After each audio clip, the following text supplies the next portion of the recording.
Добре, сменяме рязко фокуса на вниманието ни. За следващите минути ще си говорим за това как да се храним и как да постигнем идеалното тегло по един различен начин, а именно чрез медитация. Милена Голева е наш гост, преподавател по йога.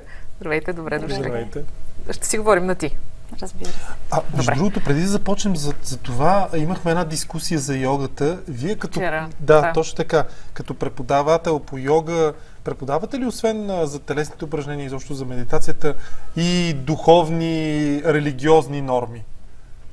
Които да отдалечават хората от православната църква? Аз не мисля, че по принцип йога се свързва с каквато и да е религия. И за това говори факта, че хора с всякакво вероизповедание практикуват йога. Защото църквата скочи, знаете, с една декларация. Знам, че е така, но йога няма никакъв религиозен елемент, никакъв религиозен нюанс и това е категорично. Така че не мисля, че тук има какъвто и да е повод за коментар или някакъв сблъсък на йога с религията. Добре, какво всъщност обяснявате вие на хората? Как така да се храним и да бъде здравословен? И изобщо как е възможна такава медитация чрез храна?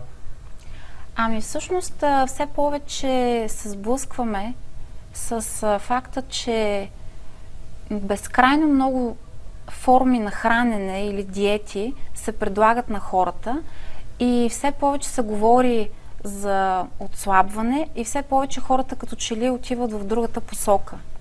Факта, че има толкова много диети, толкова много разработени системи на хранене, означава, че би трябвало хората да стават все по-финни, все по-добре изглеждащи. А ние наблюдаваме точно обратният ефект. А защо тогава? Защото всъщност изпуска се един много важен елемент от пъзела.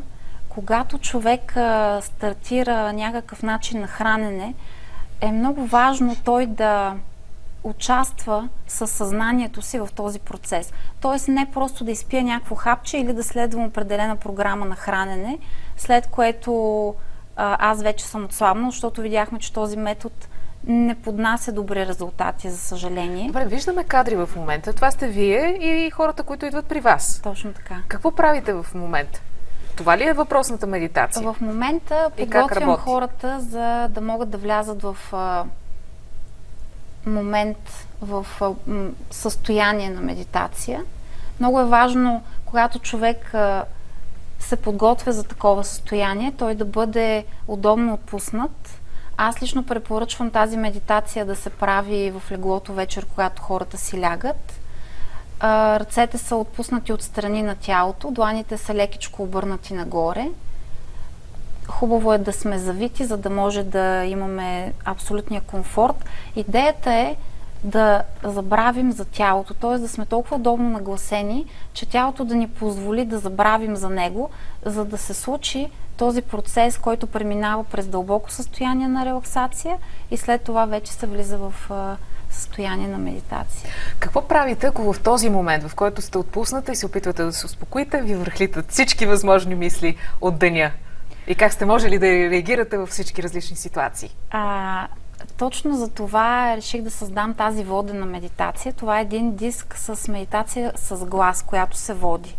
Тъй като в края на всяка практика, йога практика, която имаме, ние завършваме с такава дълбоко отпускане и освобождаване на съзнанието.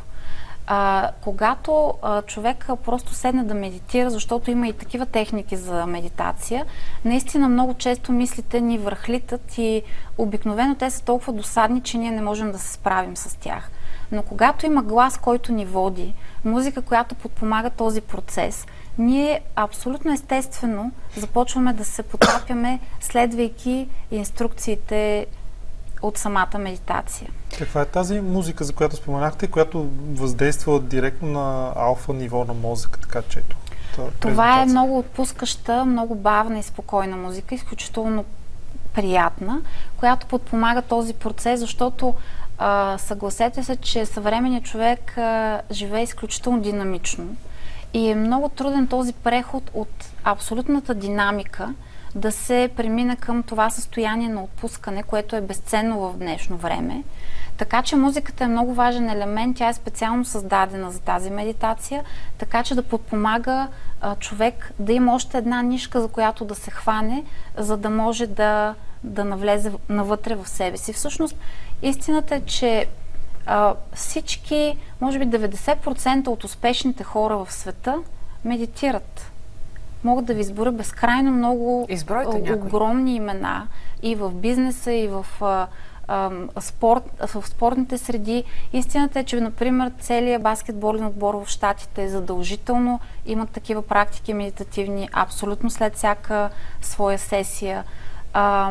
Това са хора като Мърдок, като Анджелина Джоли, като Опра Уинфри. Повечето успешни хора. Медитацията е изключително важен инструмент, за да можем да бъдем успешни. Тя ни помага да освободим всичкия натрупан стрес и напрежение, който сме имали. Дайте да говорим в примери. Примерно, хора, които са идвали при вас, които практикуват този начин на отпускане и концентрация и прочие. Какво ви казват? Как те усещат положителен ефект? Какви са резултатите? Безкрайни. Първото нещо, което се случва, е това, че се променя здравословното състояние на човека и това е безспорно. Тоест отслабват, чувстват се по-добре.